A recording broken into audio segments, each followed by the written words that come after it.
नमस्कार, मैं डॉक्टर किरण प्रकाश झरकर। आज 5वें एपिसोड में हम फिर से एक बार मिलने जा रहे हैं सोलापुर डिस्ट्रिक्ट के बहुत बड़े कद्दावर कांग्रेस नेता, कांग्रेस डिस्ट्रिक्ट उपाध्यक्ष जुगल किशोर तिवारी जी से। हम उन्हें प्यार से बापूजी भी कहते हैं। बापूजी ने अब तक हमें कर्ण के बारे में बहुत सारी जानकारी दी, लेकिन बढ़ते बढ़ते ये भाग बढ़ रहे हैं बापूजी।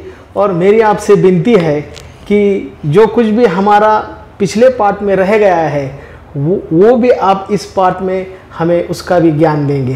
बापूजी फिर से एक बार नमस्कार। नमस्कार नमस्कार।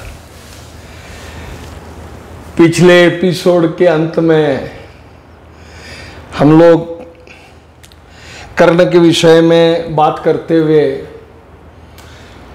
जहाँ तक आए थे, मुझे याद है कि भगवान श्री कृष्ण हस्तिनापुर में शिष्टाई के लिए आए, समझाने के लिए आए, और भगवान श्री कृष्ण की वो शिष्टाई हस्तिनापुर के कौरवों के सामने चली नहीं।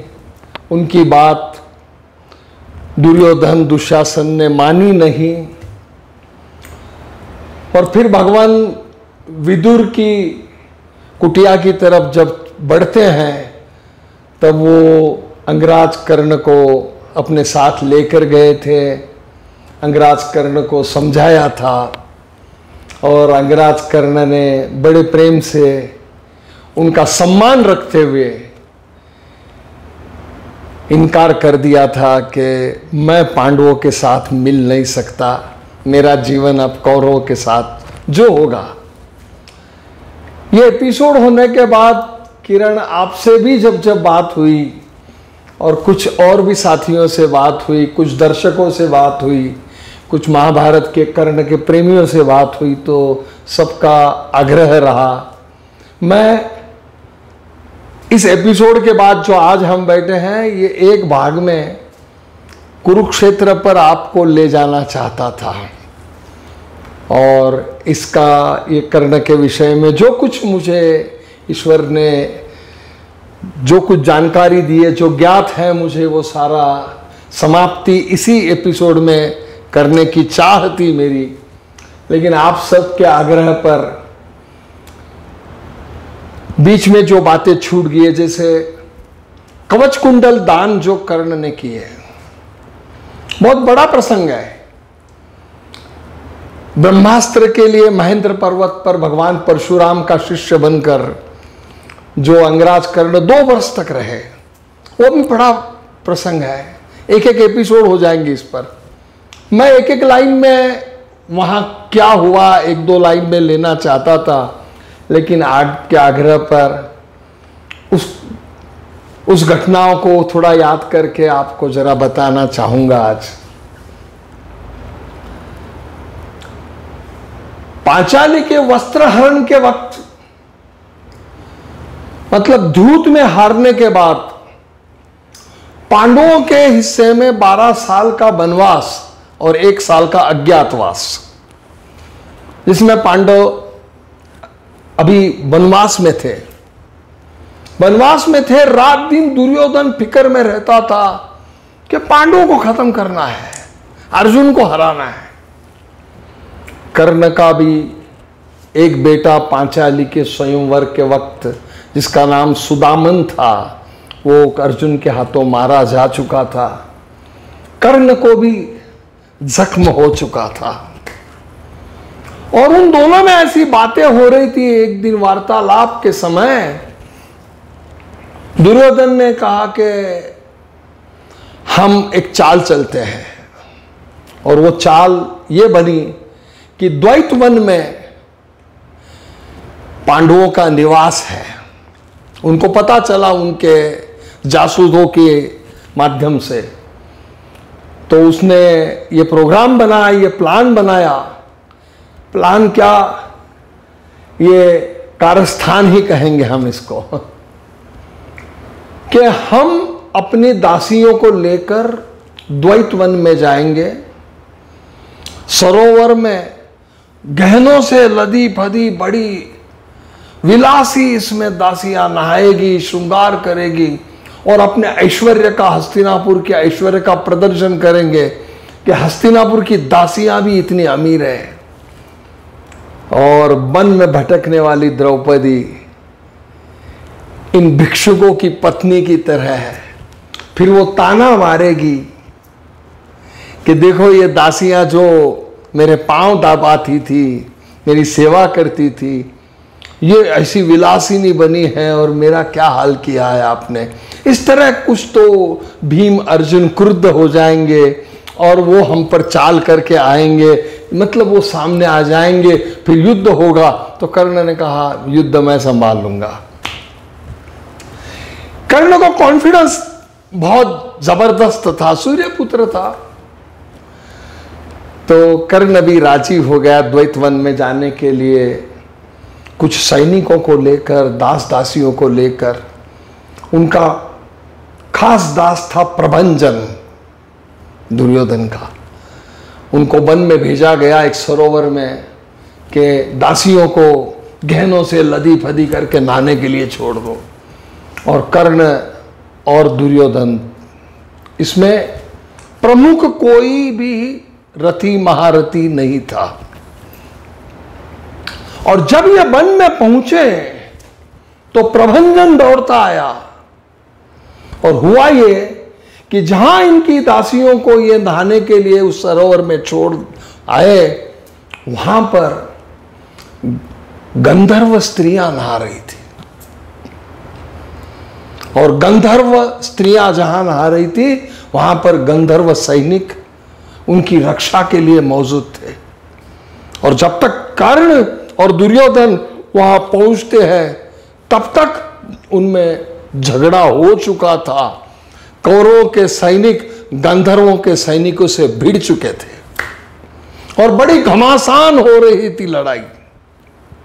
प्रभंजन दौड़ता आया, आकर समाचार दिया, कहा कि गंधर्व स्त्रियां वहां पहले से नहा रही थी। उद्देश्य था पांडवों को छेड़ने का और सामना हुआ गंधर्वों से।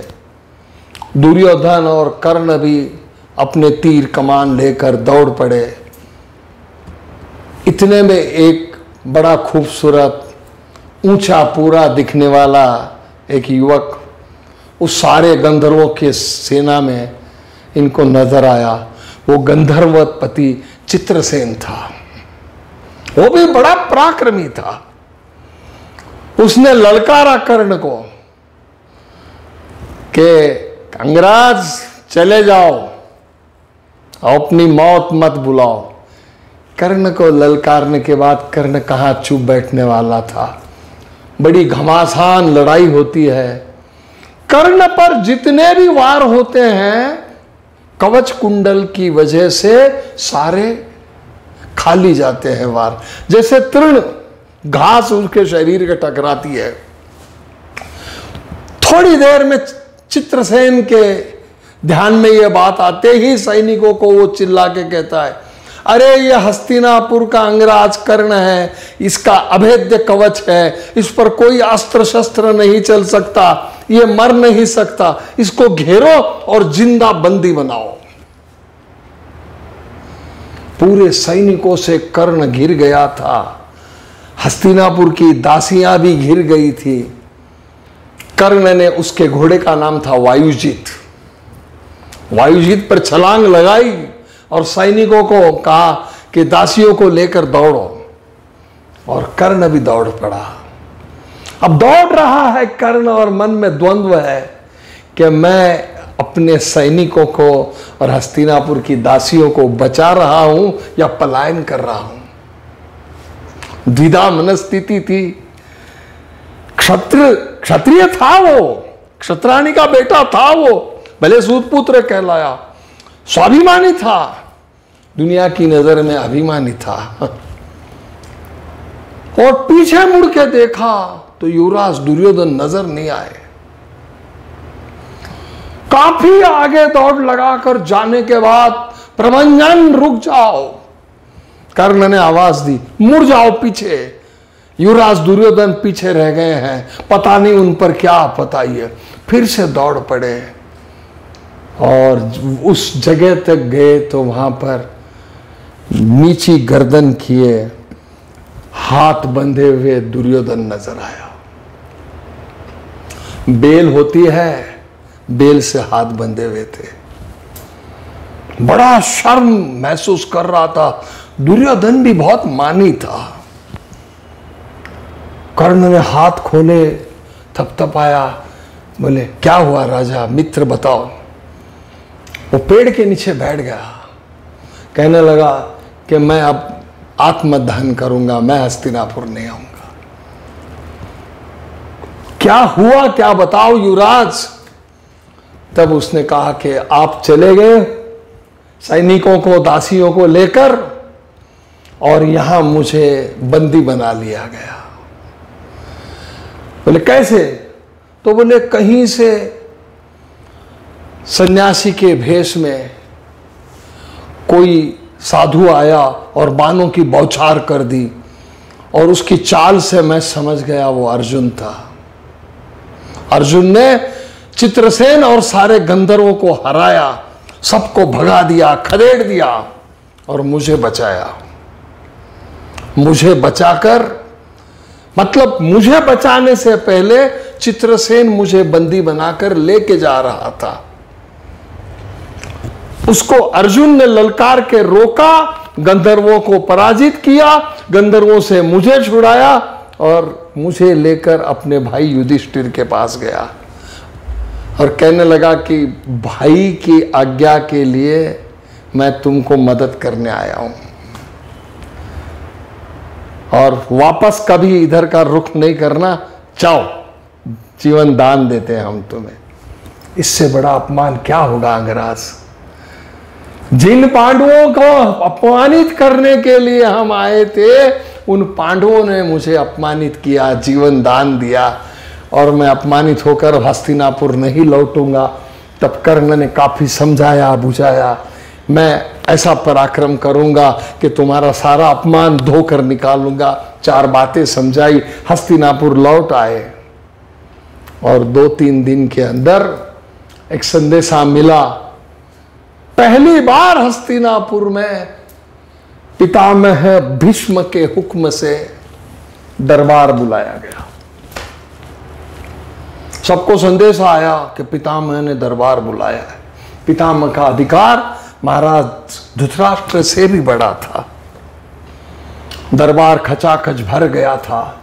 कर्ण था, सारे कौरव थे, द्रोण थे, कृपाचार्य थे, सब थे। हस्तिनापुर के सारे रथी, महारथी, अर्धरथी, साइन सब कुछ दरबार में मौजूद थे। अमात्य वृषवर्मा, हस्तिनापुर के अमात्य थे वृषवर्मा।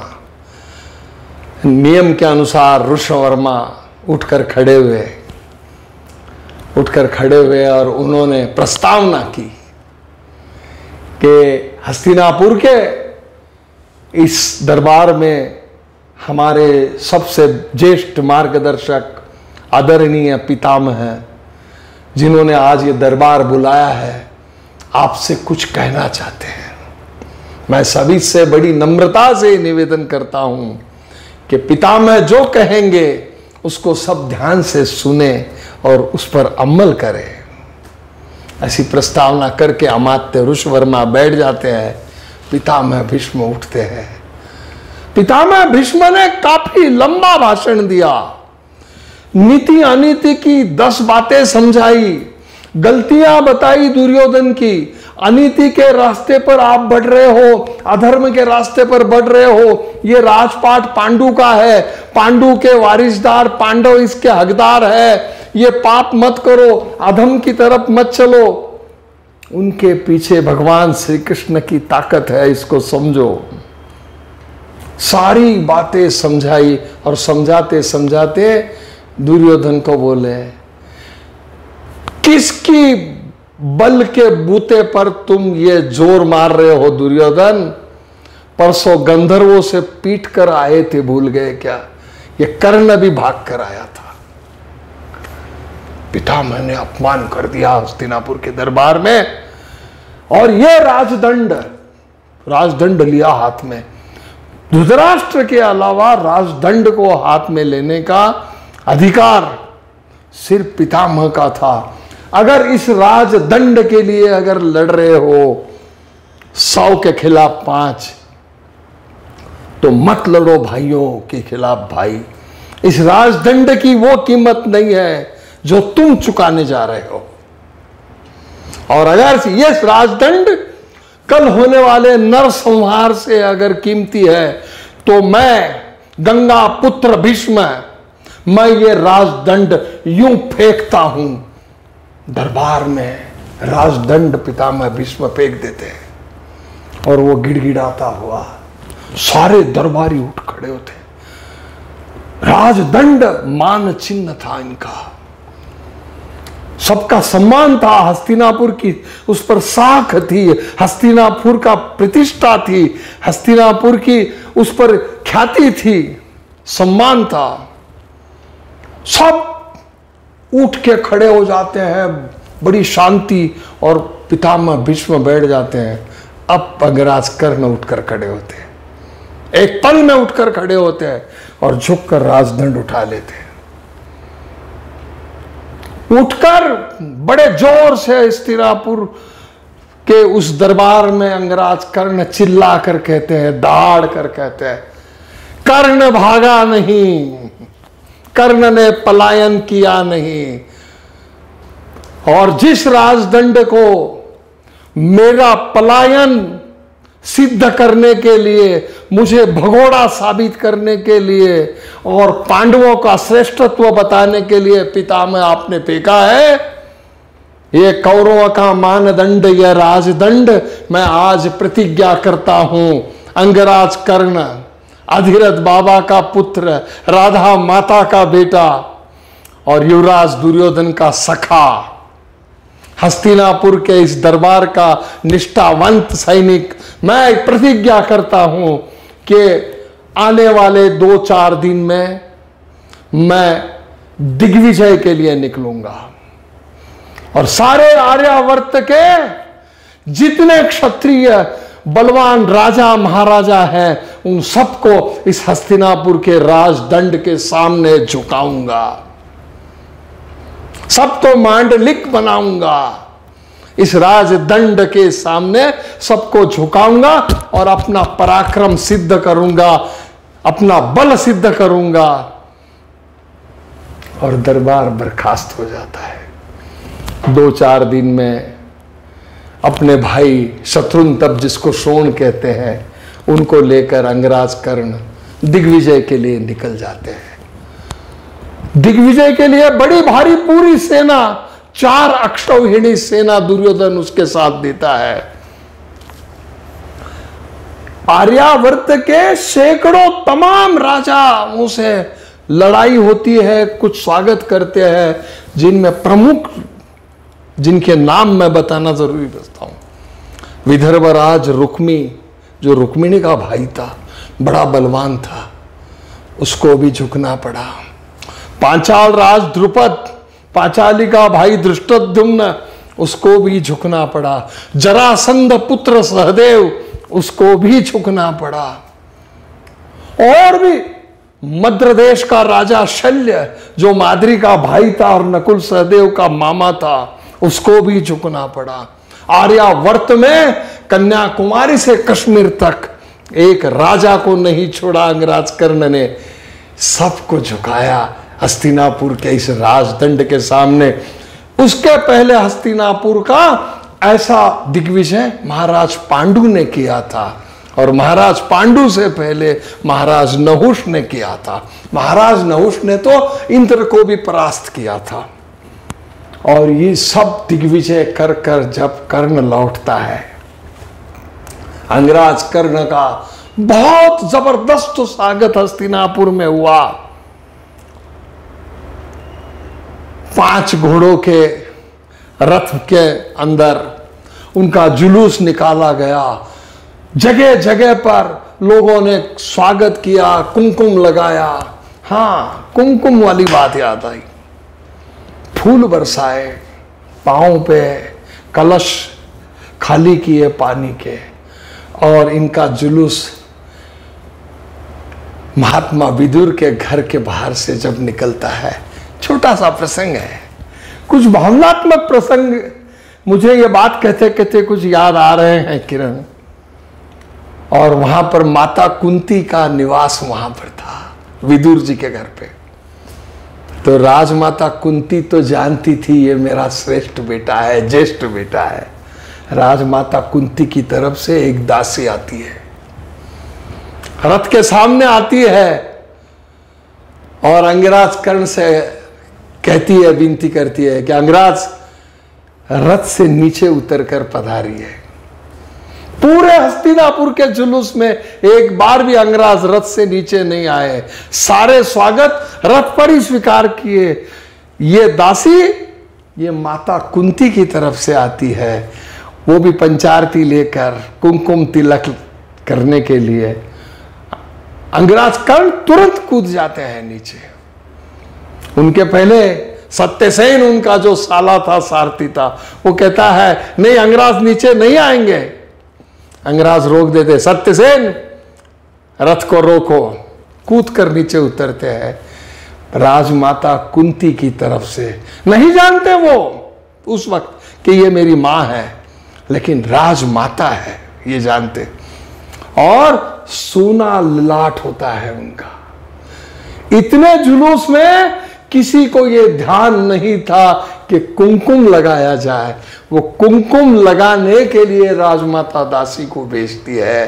वो दासी राजमाता की तरफ से अंगराज को कुमकुम लगाती है, पंचारती से आरती करती है और फूल बरसाती है। वहां से ये सारा जुलूस हस्तिनापुर के दरबार तक आता है और बहुत बड़ा जल्लोष होता है। सब जगह कर्ण का जय जयकार होता है। इस सारे जय को बहुत बड़े जुलूस के रूप में मनाने के लिए सारे अपने 100 भाइयों के साथ, शकुनी मामा के साथ, कर्ण और शोण के साथ युवराज दुर्योधन खाने का आयोजन करता है।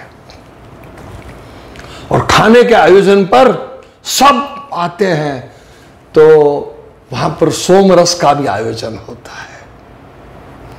सब पीते हैं, बेहोश हो जाते हैं, पीते हैं। शकुनी कुछ बड़बड़ाते हैं, बड़बड़ाते हुए कहते हैं, अरे तेरे दिग्विजय से भी ज्यादा पराक्रमी मेरी वो कौड़िया है जो दूध में फेंकी थी। सही है बापू जी, सही है। अपमानित करते हैं कर्ण को।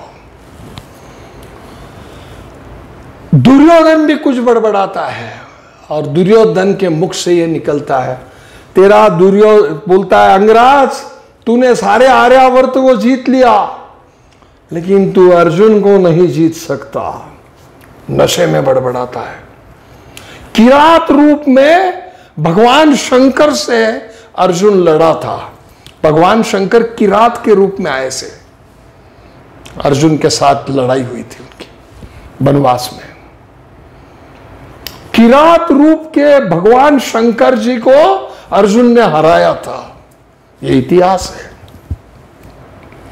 जैसे अपने गुरु परशुराम जी को भीष्मन ने हराया, वैसे ही शिव शंकर जी को, कैलाशपति को, त्रिलोकपति को अर्जुन ने हराया था।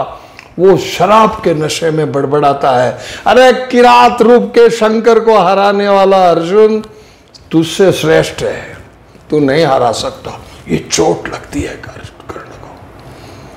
को। और कर्ण कहता है, चुप रहो सब, मैं आज प्रतिज्ञा करता हूं। कर्ण के जीवन में प्रतिज्ञा का बहुत महत्व है। कर्ण प्रतिज्ञा करता है कि जितनी संपत्ति मैं लूट के लाया हूं आर्यावर्त से, वो दोनों हाथों से कल सवेर से दान करना शुरू कर दूंगा। ऐसा दानी कहलाऊंगा कि तीनों लोक में ऐसा दूजा कोई हुआ नहीं।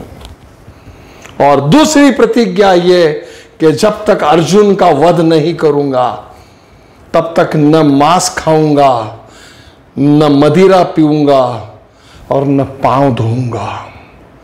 अर्जुन के खून से ये पांव धोऊंगा, तब तक पांव नहीं धोऊंगा।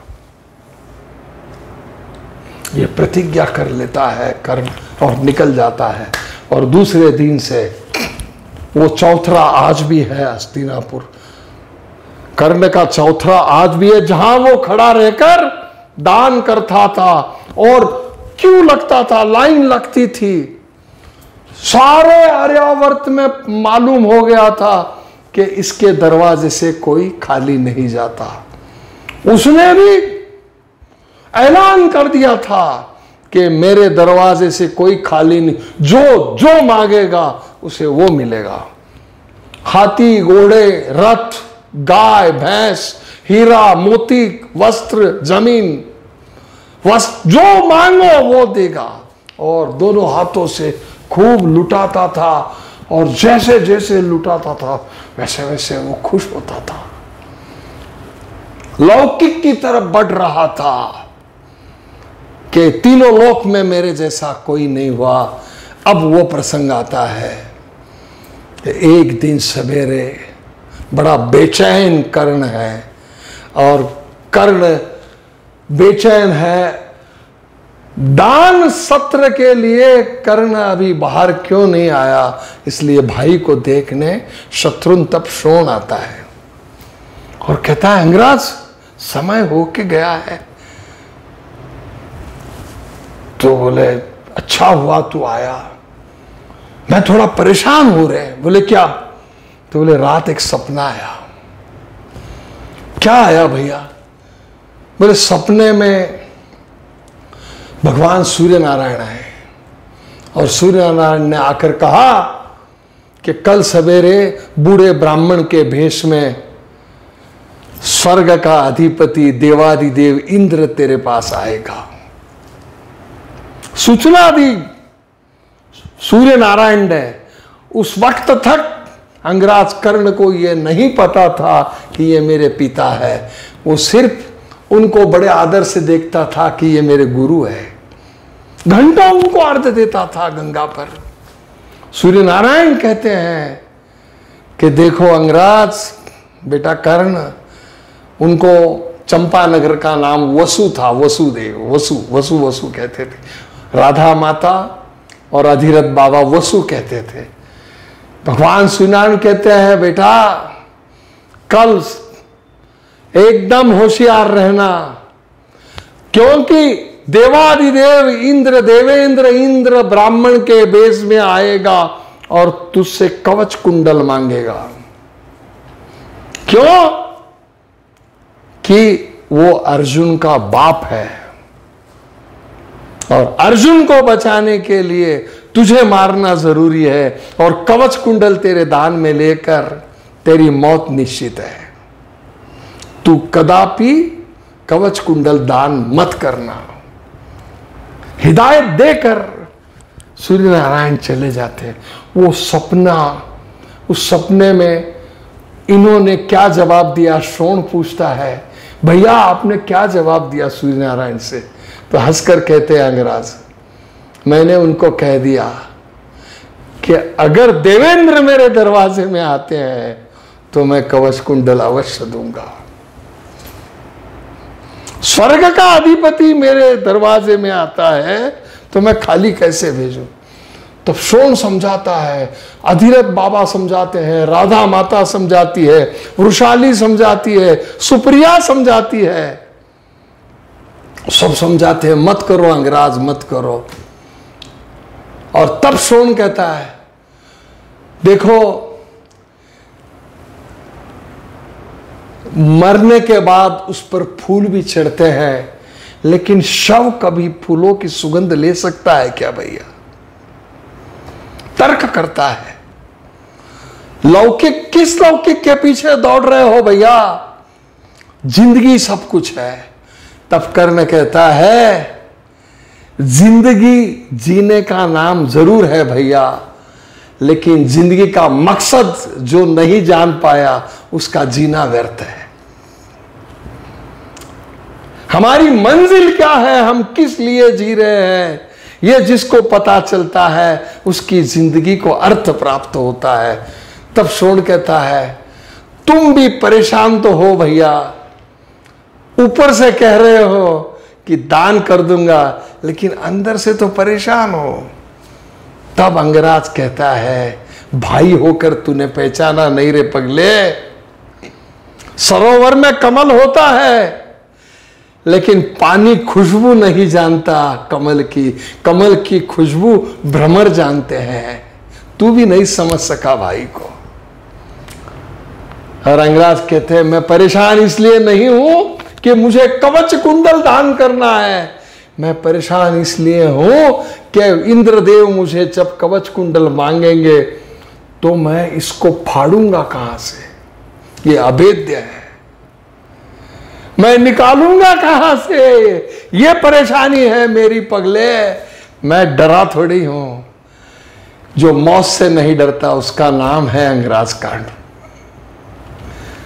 और अपने नियम के अनुसार दान के चौथरे पर आ जाते हैं। दान सत्र शुरू हो जाता है। सूर्य नारायण सर पर आ जाते हैं। अब शायद कोई याचक नहीं रहा। अधीरथ बाबा, राधा माता, वृषाली, सुप्रिया सब अंदर महल में चले जाते हैं कि सूर्य नारायण का स्वप्न एक भ्रमित स्वप्न था, कुछ नहीं होगा, चलो छूट गए। शोण भी दान देते वक्त जो मोती बिखरे हुए नीचे होते हैं उनको ऐसा समेटने में लग जाता है। और ऐसे में दरवाजे में एक बूढ़ा ब्राह्मण नजर आता है। उसको देखते ही अरे चलो चलो बाबा जी, चलो चलो, ब्रह्म देवता जल्दी आओ, समय खत्म हो रहा है दान का। वो लाठी टेकते टेकते आते हैं। अंगराज कर्ण पूछते हैं, बोलते हैं कि कहिए ब्रह्मदेव मैं आपकी क्या सेवा करूं। तो देखता है बूढ़ा ब्राह्मण और कहता है तेरा लौकिक सुनकर आया था लेकिन चला जाता हूं। बोले क्यों, कहिए क्या चाहिए आपको। हीरा मोती, सोना चांदी, जमीन जायदाद, वस्त्र, क्या चाहिए। और इससे भी पेट नहीं भरता तो मैं सेवक बन के आपके साथ चलने के लिए तैयार। कहिए मैं सेवक बनकर आऊं क्या आपके पीछे, लेकिन विनमुख मत जाइए, मेरे दरवाजे से खाली मत जाए। तो वो कहता है ये सब कुछ नहीं चाहिए, जो मुझे चाहिए वो तुम नहीं दे पाओगे अंगराज। अंगराज कहता है ऐसी क्या बात है ब्राह्मण देवता, बताइए मैं दूंगा। तब एकदम से ब्राह्मण कहता है अगर दे सकते हो तो कवच कुंडल दो मुझे। बड़ा झटका लगता है। वहां भाई द्रोण, शोण और अंगराज दो ही रहते। और अंगराज कहते हैं ओहो हो देवेंद्र, महाराज इंद्र आप पधारे हो।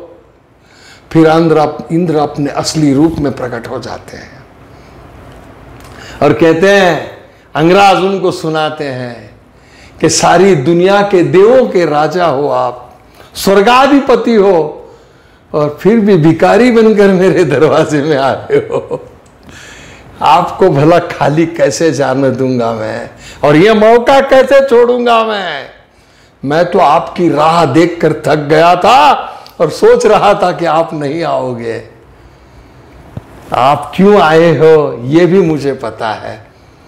चलिए बताइए कि इसको कहां से फाड़ूं, शस्त्र कहां लगाऊं। तब देवेंद्र कहते हैं कि मुंह खोलो और मुंह में यहां ऊपरी तालू जो होती है वहां ये खड्ग को घुसेड़ो और हाथ में जो आएगा चमड़ा उसको खींचते खींचते पूरा चमड़ा निकाल दो। देखो कितना विदारक भयान प्रसंग है, आंखों के सामने अगर लाया जाए किरण। और कर्ण निर्धार से खड्ग खुपेस देते हैं, चमड़ा हाथ में आता है और खींचते खींचते पूरा लहूलुहान मांस नजर आता है। खून की ऐसे जैसे एक छोटी सी नहर बह रही है और लहूलुहान बड़ा भेसूर भयानक दिख रहा है अंगराज, लेकिन हंस रहा है, मुस्कुरा रहा है। और वो कुंडल और ये कुंडल जब ये करते वक्त यहाँ से तोड़ना पड़ा, ये पाली जो होती है वहां से, और हाथ में लेकर देवेंद्र लीजिए अपने हाथों से। उनके भी हाथ इनके खून से सन जाते हैं। इंद्र देखते ही बड़े स्तंभित हो जाते हैं और कहते हैं धन्य है अंगराज, तुम जैसा दानी न कभी हुआ है न होगा तीनों लोक में। और तब कर्ण कहते हैं कि मेरे शरीर को दूसरा चमड़ा देने की कृपा कीजिए देवेंद्र। और हाथ फिराकर देवेंद्र दूसरा चमड़ी उनके शरीर पर दे देते हैं और खुश होकर वैजयंती नाम का एक अमोघ अस्त्र उनको प्रदान करते हैं कि एक अस्त्र तुम्हें देता हूं मैं, वैजयंती अमोघ अस्त्र। ये एक बार ही काम आएगा। दुनिया की कोई भी बड़ी से बड़ी ताकत हो जिसको कोई नहीं मिटा सकता, उस पर यह अस्त्र चलेगा, उसको खत्म कर देगा, लेकिन दोबारा प्रयोग नहीं होगा। इस तरह से कवच कुंडल का दान देकर तीनों लोक में अपना नाम लौकिक प्राप्त कर कर, एक अमोघ वस्त्र प्राप्त कर कर अंगराज कर्ण महल में चले जाते हैं। इसके आगे का जो भाग है आगे बात में कहेंगे। नमस्कार। नमस्कार।